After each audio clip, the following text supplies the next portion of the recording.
With the release of every new phone, it feels like the industry as a whole is moving to a place where every phone is so similar that it doesn't matter whose phone you buy. Razer have tried to change this, focusing their second device, the Razer Phone 2, on consumers who want the best gaming performance from a device, even if that means they lose the flashy looks that you could get from other devices.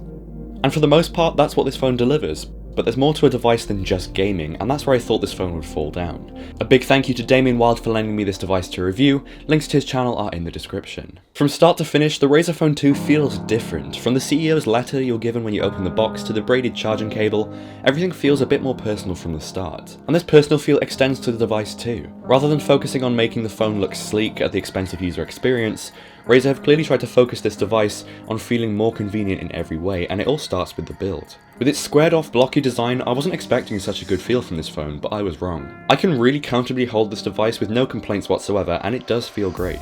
It's not as comfortable as some other phones out there, but its unique feel really makes up for it. With the RGB logo on the back being the only real defining feature, it's safe to say it's a minimal design all around, which I'm a fan of. Being able to choose individual colours or to have it fade through different options is something that a lot of people would overlook, but it adds a level of customization that I really like. You can even choose when the logo is illuminated, from all the time to only when the screen is on, or even only when you get a notification. And in practice, it not only looks great, but it's really easy to change. And speaking of things that are great, this video is brought to you by .tech Domains. A .tech domain was the clear choice for me when creating my portfolio site, and can be used for anything tech related. Trusted by brands like Viacom, Intel and CES, the world's largest consumer tech show, a .tech domain is the perfect way to make your domain fit your style. So if you're a programmer, developer, or a tech enthusiast wanting to build your next startup, portfolio, or personal site, go down to the link in the description or go to go.tech/ATF to get 90% off a 1 or 5 year plan. There's not really much to complain about with the design of this phone, mainly because it is so individual and so minimal looking that it essentially pleases everything that I'd want out of a phone. The one complaint that I do have is the placement of the power button fingerprint scanner combo. Being only slightly raised from the edge of the phone makes this scanner really difficult to find, and because the scanner is so thin, finding the part of your finger that you registered can be quite difficult. Something that I really love to see, which not many phones are doing these days, is having a micro SD card slot which you can fit up to 1 TB of external storage into. And that is something that really helps with this phone's long-term use. The display on this device is possibly the best LCD I've ever seen. If I haven't made it clear enough already, 120Hz is possibly the best display technology I've ever used, and it's the only thing that can excuse the lack of an AMOLED panel here. With a brightness of 580 nits, a true 1440p resolution, and fantastic colour representation, this display is just about as good as it gets. If we ignore the bezels for a minute, it really is an amazing screen. It's responsive, having double the refresh rate of other phones, and it has a maximum level of brightness that matches some of the best AMOLEDs out there today. But what really ruins this display are the chunky side bezels paired with the bars to house the speakers that make this phone look like it's from 2016, not 2018. With all that space, they could have added facial recognition, physical navigation buttons at the bottom, or even better, they could have reduced the size of the speaker grills and made an 18:9 display with much smaller bezels, and that would have looked a lot better in my opinion. But if we put all that aside for a minute and don't compare it to the modern standards, it is a really great display. It just hasn't aged all that well and most likely won't age any better going into the future. The selfie camera is okay, and I wouldn't say it's amazing by any standard, but it's average. It's nowhere near the standards of a Google phone or an iPhone, but it can take some decent looking photos, it's just nothing special.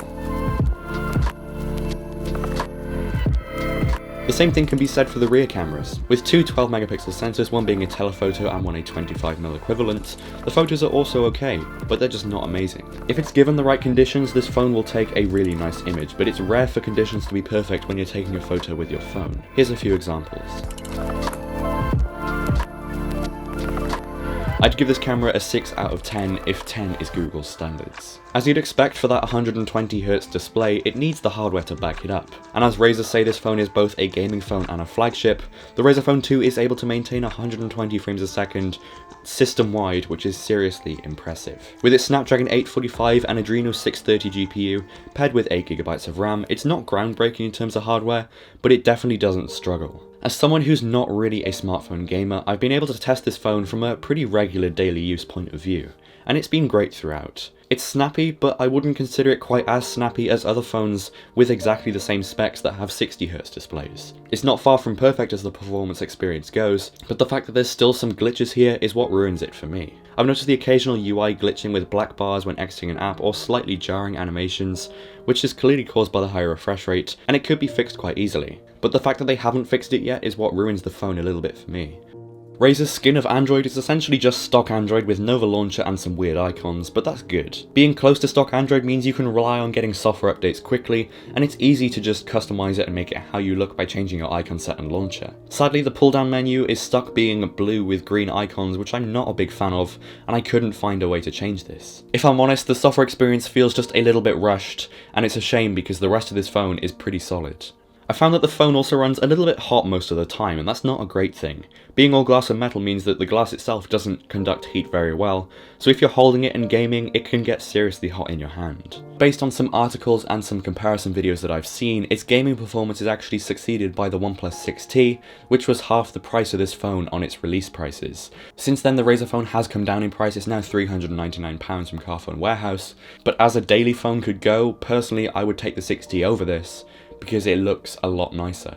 And I think that's how this device looks from every single angle. It's not perfect, but no phone is. Rather than making a device that stands out for its exceptional gaming performance, Razer made a design that's one of a kind, but paired it with performance and hardware that was beaten by the OnePlus 6T, which had the same specs that wasn't designed for gaming. The Razer Phone 2 is good, but for a device that's aimed at being the best gaming experience a phone can offer, it simply doesn't deliver on its promises. If I was looking at this phone in 2019, I would consider some of the other options out there, like the OnePlus 6T, which not only has better performance but looks a lot better and is the same price, or the OnePlus 7 Pro if you want that 120Hz display. It's sad to say, but this phone just simply isn't at the standard that I expected for a device that is aimed to be the best gaming experience you can get. It falls down in a lot of the other areas that it aims to compete in, and it just makes it feel like it's not worth buying.